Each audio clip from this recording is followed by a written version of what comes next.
Legally, Poseidon should be the king, but Neptune took it by force. And that's not all he took from Poseidon. Neptune's wife, Queen Amphitrite, is the goddess of the sea. The Greek goddess of the sea, aka the wife of Poseidon. God damn, Neptune stole his wife and his throne. It's Mr. Stereo Girl! What do you do, baby? Back again with another reaction! Another SpongeBob conspiracy! Shout out to Alex Bale! Neptune Theory! Let's get it! Let's get it! Gucci gang, Gucci gang, Gucci gang, Gucci gang. Hey, no, we don't support that, man. We don't support that, man. True that. They play. True that. Pull the lever. Continuity with King Neptune is a bit of a mess. There are two different King Neptunes. There's a King Poseidon. There's 3 different royal palaces. 2 of them are called the City of Atlantis, but there's also a third unrelated City of Atlantis. It's confusing to say the least. But there is actually a way to explain how all of this is intentional and connects together. This is a story of power, deception, and betrayal. This is the Neptune Theory. Okay. Who is that? Oh, this is from his other. Probably nothing. This is from a short film on his channel. There's no tension. The pacing is slow. Bro, y'all ungrateful. Let's talk about this for a second. Y'all ungrateful. Then first of all, y'all gotta show Alex love. He is a filmmaker. I understand a love for a theory, but that is not his only craft. And I get that's what y'all love, but come on, y'all, we gotta do better. He obviously didn't come to YouTube just to make theories. Yeah, bruh. he wants to be a filmmaker. And shout out to my boy. Come on, man. Fundamentally fails as a film. Alex, go back to making SpongeBob Theory videos. No one wants. Bro, I don't even know who you are with 660 subscribers, so fuck you. Your opinion don't matter. To see. If that's satirical, okay, cool. My bad. I apologize. But if it's not, fuck you, Alex. We got your back. Your awful horror films. I've been your host, the one and only cynical critic, and remember to stay cynical. Cynical critic. What the hell? Now, cynical critic, if you weren't being an asshole, my apologies. Wait, we ride for our dogs around here. And we're back. What's up? I'm your host, Alex, the SpongeBob guy, back with another SpongeBob conspiracy. I've said it before, but the overwhelming support for these videos is insane. So I'd be stupid not to make more. I mean, everyone loves them, right? Hello, fellow truth seekers. It's Conspiracy Carl here. Welcome back to the awakening. Oh my God! I awakened myself to the immense lies of this person right here. This liar, Alex Bale. Well, almost everyone. So I showed a bit of this conspiracy guy's reaction in my last video, and apparently he didn't like that, so now he's claiming that I'm part of some giant Illuminati conspiracy. Somebody looks like they're a puppet for the Illuminati. It's funny. You, sir, have. It's funny when conspiracy niggas get trolled and they think it's real. Like, nigga, I'm messing with you. You idiot. That's how brainwashed you are. Inserting secret messages into your videos. Evil lurks there, people. It's honestly really funny. You should check them out. Anyways, let's get into the theory. Is what I would say if I wasn't sponsored. Hey, Alex. Okay. How do I make a cool YouTube film video like you? Well, it's easy. You just gotta learn to edit, record dialogue, write a script, use camera and lights, learn Photoshop and VFX. Oh, how the heck am I gonna learn to do all that? All you gotta do is go to Skillshare. Skillshare is an online learning platform that offers thousands of different classes where you can learn filmmaking. Gotta go. All right, here we go. King Neptune is the ruler of the 7 seas and the Roman god of the ocean. If you watch my evolution theory, you know there's also a good chance he's the reason why fish in Bikini Bottom are so evolved and able to talk. He lives in the city of Atlantis with his wife Queen Amphitrite and his son Triton. But in the first SpongeBob movie, he's replaced by a completely different King Neptune who has a completely different daughter named Mindy. These guys don't look or sound at all the same, so how can they both exist in this universe? Well, there's already an interesting theory out there about this. It's widely believed that the SpongeBob SpongeBob movie takes place in the future after the events of the show. So widely believed that I got hundreds of comments about it in my Mrs. Puff theory. Yep, I know guys, I heard what you said. The creator of SpongeBob, Steven Hillenburg, said he wanted to end the series with the movie, and it being canonically at the end of the SpongeBob timeline would explain why we never see the Krusty Krab 2, or any of the other characters from the movie in the later SpongeBob episodes. And some people believe that the reason why movie Neptune is so different is because he's actually Neptune's son, Triton, all grown up. And that's a pretty cool theory, but I don't buy it. Okay. Other than Triton looking nothing like movie Neptune, I've never actually believed that the SpongeBob movie takes place in the future. Despite there being many people who commented about it on my Mrs. Puff theory as if it was a proven fact, there's never actually been any official confirmation of it. Steven Hillenburg only said that he wanted to stop making SpongeBob after the movie. He never said anything about where the movie actually takes place in the timeline of the show. And we do actually briefly see Neptune's daughter Mindy show up later in the show in SpongeBob's Big Birthday Blowout. There is no way she'd be there unless the show took place after the events of the movie. I think what's actually going on here with Neptune is something much more interesting, and it ties directly in with the television theory. If you haven't seen that video, it basically proves that the entire show, SpongeBob SquarePants, is actually a nature documentary being filmed by scuba divers, and many of the elements we see throughout— I ain't gonna cap. I don't know how you tie all this together because my brain hurts just thinking about how I would tie all this together if I was in your shoes. You are a genius, my guy. And you are just also kind of stupid. I am, but that hurt.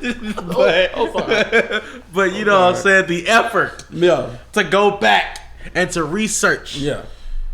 All these commenters don't do secretly that. set up by the showrunners to make sure that the show is more entertaining and profitable. And this applies to the SpongeBob movie as well. There's promotional art and even a commercial that acknowledges the fact that it's just a movie being filmed. Hello? SpongeBob, what kind of jellyfish is that? Hey guys, it's Carlos from The Zone. Can you tell us about your latest adventure? Well, this one adventure we had was a real This makes me feel so We old. went after Neptune's crown. It seemed bigger than our usual adventures. Yes, and with fewer interruptions. Well, thanks guys.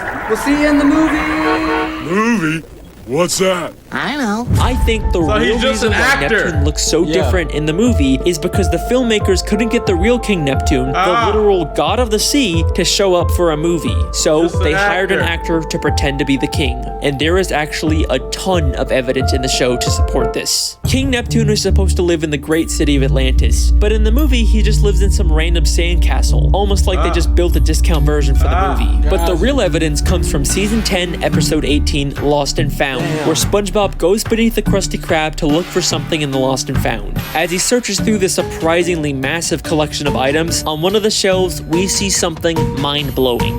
The crown worn by King Neptune in the SpongeBob movie. Wow. The entire plot of the movie hinges on the fact that Neptune thinks Mr. Krabs stole his crown. Why would Mr. Krabs have this now? Because this isn't just the Krusty Krabs Lost and Found. It's also where they store the props used by the SpongeBob SquarePants filmmakers to create the SpongeBob movie. If you remember from my television theory, Mr. Krabs is secretly working for the showrunners to spy on all the main characters. And his secret surveillance room was hidden beneath the Krusty Krab, just like this Lost and Found. So it makes perfect sense for the showrunners to hide their props down here. And if you still don't believe me, we also see SpongeBob's guitar, the Goofy Goober peanut hats, and the magical bag of wind. All items from the movie that would make no sense being down here unless this was the showrunner's prop storage. And the movie I like it. The tie-in is phenomenal. This man's a madman. King Neptune was just an actor. Well, that's one Neptune down. Now for the real mystery, King Poseidon. I ain't never seen this thing. I ain't seen the new one. In the third SpongeBob movie, SpongeBob, the King of the Sea is yet again replaced by a new character, King Poseidon, the Greek god of the ocean. He actually does live in the city of Atlantis, except instead of the ancient royal architecture, it's a giant casino designed to make money. It'd be easy to say that these are just two separate kings that rule different areas of the sea, but they both claim to be the ruler of the seven seas. So how can two different characters both be the king of the same seven seas? The answer to that question actually has to do with a place called Camp Coral. Throughout the third SpongeBob movie, we keep cutting back to flashbacks of a younger SpongeBob and all the other characters when they all went to summer camp together. This was all to set up a spin-off show called Camp Coral that followed these younger characters. Now at first, I just wrote the show off as SpongeBob following the trend of making all their characters younger to appeal to a younger demographic. Okay. It's been done before and it's never very good. They also completely contradict the continuity of the main show by having characters like Sandy and SpongeBob meet as kids when we know they actually met as adults in the main show. Look, I am having a hard enough time figuring out this show's continuity on its own. I do not need another show full of contradictions to make it even harder. But the creators actually did something very clever to make the continuity work. The 7th episode of Camp Coral ends with one of the biggest plot twists I've ever seen from the show. So in this episode, SpongeBob actually discovers the Krabby Patty secret formula way before it was supposed to be created by Mr. Krabs. But at the end of the episode, it gets accidentally destroyed by Sandy, and then we get this mind-blowing scene. This is Little Cheeks calling Big Cheeks. Come in, Big Cheeks. Over. Affirmative, Little Cheeks. This is Big Cheeks receiving you from the future. How are things going in the past? Your plan worked perfectly. The formula burned out before Mr. Plankton could nab it. Now it can be safely rediscovered in the future. I knew sending you to Camp Coral was the right thing to do. Over and out. Bye, future me. Mission accomplished, timeline preserved. Okay. Now everything can continue just the way it's always That's smart been. of them to do. So Sandy used time travel to send her past self to Camp Coral so that she could make sure the Krabby Patty formula didn't get discovered before it was supposed to. They actually figured out a way to make this messed up continuity make sense. Don't you dare tell me this show doesn't care about its continuity. Can I also just say that this scene lines up perfectly with my television theory? A major part of that theory is that Sandy is actually a spy working for the showrunners and is secretly making sure everything stays on track. And then what do we see a month after I post my theory? Sandy secretly manipulating everyone to keep the show on track. Just gonna give myself a little pat on the back. You But enough quoting. What does any of this have to do with King Poseidon? Well, this proves that Camp Coral and the movie that sets it up are in an alternate timeline. The events that have taken place in the show are not the same events in this movie. The continuity errors like Sandy and SpongeBob meeting, or Poseidon being the king of the sea instead of Neptune, can be explained by this shift in the timeline. So there you go. King Poseidon and King Neptune are from completely separate timelines. That's why we never see any reference to King Poseidon in the show. And that is the Neptune theory. I mean, that wasn't so hard. I guess I'm done here. Neptune stirred up quite a gale tonight. He must be mad about something. That's silly. Everyone knows Poseidon is ruler of the undersea. Everyone knows Poseidon is ruler of the undersea. Why can't anything ever be easy?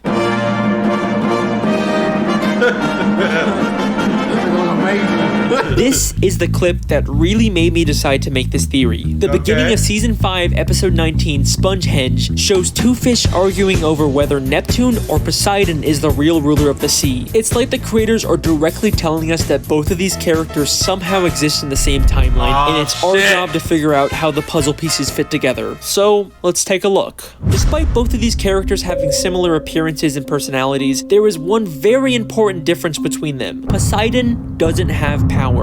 We've seen many times that King Neptune has magical abilities that he can use at any time, even without his trident. But in the entire third SpongeBob movie, we never see Poseidon use any powers or magical abilities, except for lighting up his trident, but all he has to do for that is just flip a switch. And we know from the episode Trident Trouble that you don't even need to be a god to use the trident. And at the end of the third movie, we find out Poseidon is actually in terrible shape. If you remember at the end of the episode Neptune's Spatula, Neptune briefly... Imagine if I could do that.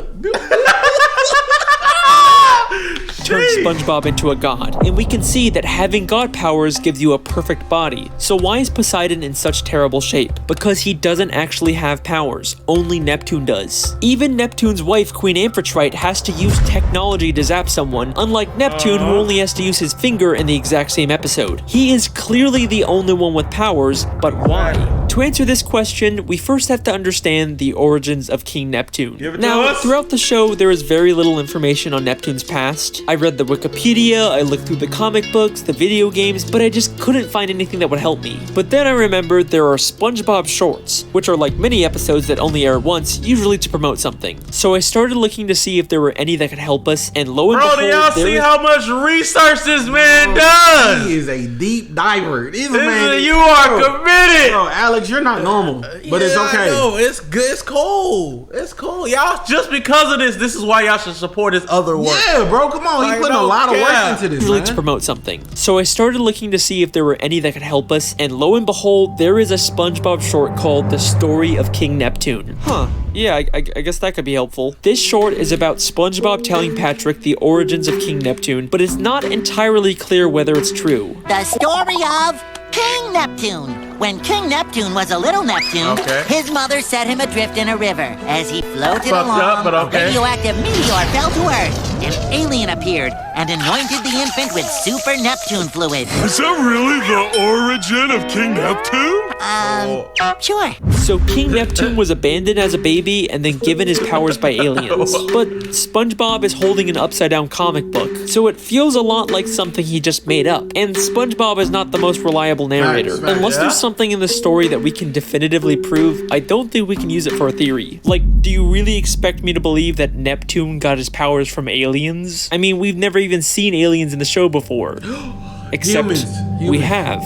And they just so happen to also live in a city called Atlantis. Season 5, Episode 12, Atlantis Square Pantis, we see another completely different Atlantis, the lost city of Atlantis. A city that's home to a race of aliens. The Atlantean aliens traveled billions of light years to come to this planet and build their city. For reasons unknown, this great city disappeared one day, but no ruins were ever found. All the inventions you take for granted were given to us by the Atlanteans. They were a peaceful race of aliens who shared their technology, but then mysteriously disappeared for some reason. And take a guess what we find when we look inside of that city. A massive sculpture of King Neptune. That story about aliens giving Neptune his powers doesn't sound so far-fetched now, does it? And that's not all we find.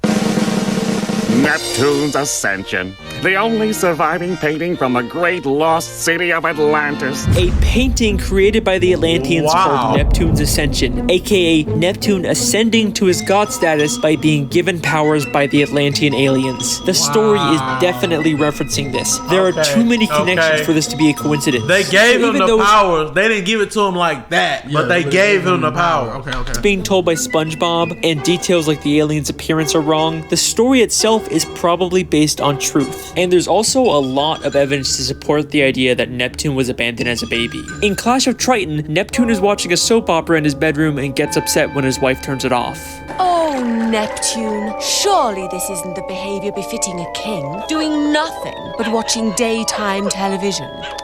Wait! Rochelle was just about to meet her biological parents. In the soap opera, Rochelle was just about to meet her biological parents. Maybe the real reason why Neptune's so invested in the soap opera is because he's never met his biological parents either. There's even tissues on the table next to him as if he's been crying. And the idea that Neptune was abandoned as a baby works perfectly with the mythology in the show. Neptune is the Roman god of the sea, but he is the only reference to Roman mythology in the show. Everything else we see is from Greek mythology. In the episode Trident Trouble, we see a Greek chorus. Behold, we're the Greek chorus.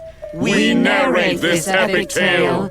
Neptune once mentioned Zeus, the Greek god of thunder. So I say, look, Zeus, either you come up with more money, or Neptune walks. He also mentions Apollo, the Greek god of the sun. Now behold, my beloved home of Atlantis. A prize worthy of Apollo.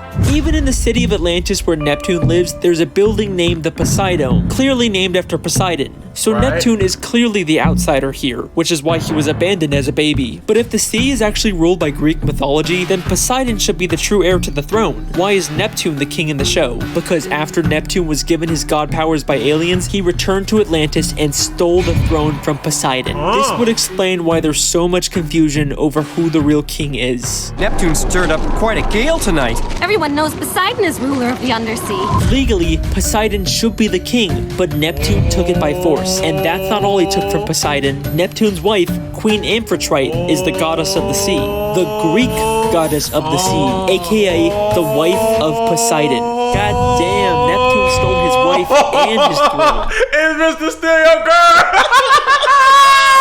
He came up That and stole is cold. And eventually, everyone did recognize Neptune as the rightful king. The pink fish who seemed adamant about Poseidon being the king completely changes her mind one season later in Clash of Triton. Oh, wait a minute. King Neptune is coming here? Oh, I'm a huge fan of the royal family. I just love everything they do. And that is the real story of King Neptune. The reason why Poseidon is king in the third movie is probably because in that timeline, Neptune was never given his god powers, so he never stole the throne from Poseidon. Although, seeing as how Poseidon turned Atlantis into a big casino cash grab city, maybe it's a good thing Neptune took over. The lost city of Atlantic City. And that is the Neptune Theory. That was a tough one. That's not He it, said buddy. Atlantic, not Atlantis. He said Atlantic City. Yeah, he said Atlantic City. But we are finally done. See you next time, guys.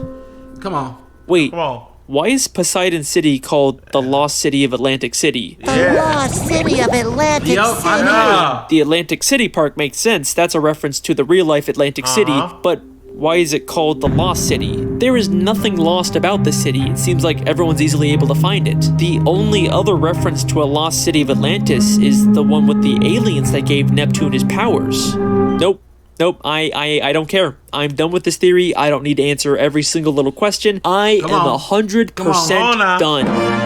There it is.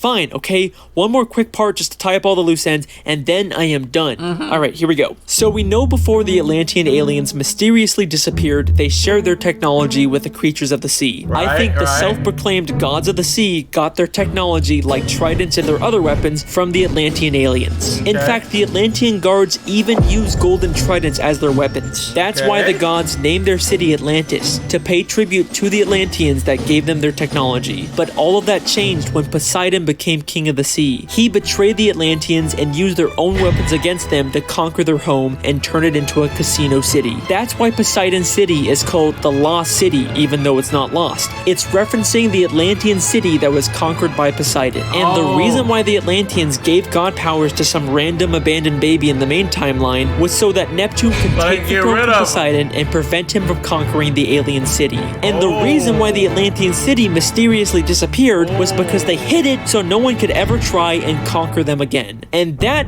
is the Neptune Theory. I am done. Psych!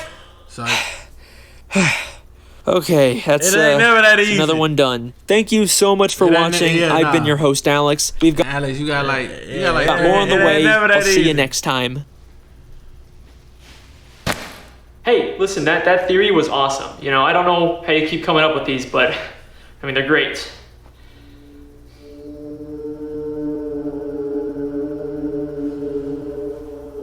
And listen, you were totally right. You know, the people want SpongeBob theories, so who am I to ignore them? So, thank you.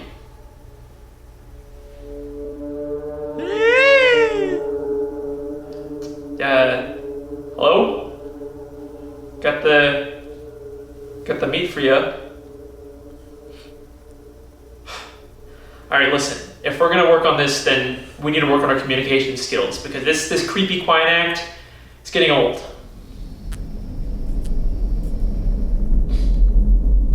Alright. Don't do it! Don't do it, my boy! It's gonna be gone.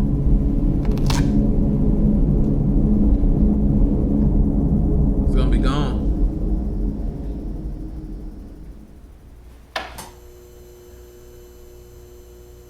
Yeah. There's nothing there. It escaped.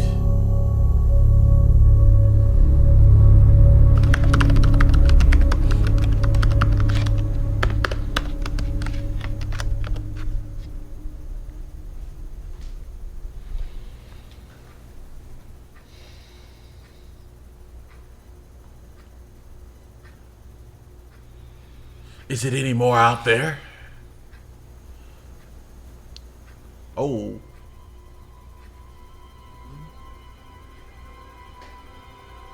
Oh.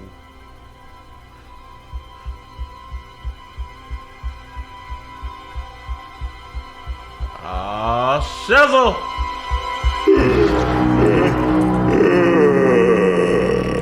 Why are you on my ceiling?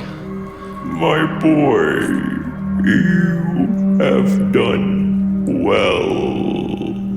But if we are to continue our work, I will require something more. Oh shit. I hate this nigga. This nigga's good. This nigga's good. Bro. Hey man, follow your heart, man. Make the films, man. Bro. Yeah, bro. We'll watch man. everything. You already know the vibes, bro. We fuck with you heavy. Make the film. Like don't let people control your content, man. Like I know it does well. I know it does really well. I know that RPM crazy. But come on, bro. Like don't stifle your creativity for like people. Because you'll begin to hate this shit, man. Find balance. Yeah, find balance. Do you, bro. Exactly. And we support you 100%, man. Great job, bro. Exactly. That's gonna do it, y'all. Y'all go support Alex, man. Go check out his horror films. Facts. And all his other short films. We'll catch you in the next one. Real What It Do crew. Yes. Find the short film from the beginning and comment on it and show What It Do crew love. Facts. If y'all made it this far. Facts. That's gonna do it. We out. Peace. My endeavor, my endeavor, my endeavor. Fire burns hot, this is my endeavor, my endeavor, my endeavor. My fire burns hot, yeah. Right, ice, flame lit. Right, ice, flame lit. Right, y'all ice, flame lit. Right, ice, flame lit. Yo, QA's my alma mater. I'm a mama's boy, so fuck.